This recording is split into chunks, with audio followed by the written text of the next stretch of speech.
Hello everyone, welcome back to the channel. In today's video, I'm going to show you how to add the new user code in your OrangeIOT keypad door lock in 2026. So first of all, you need to start by pressing this particular OrangeIOT button and you need to press it twice.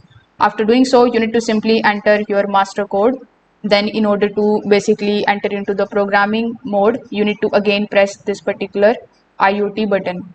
So once you have done that, if the master code that you have entered is entered correctly, the keypad should indicate that the lock is ready for programming and it will show the green indication.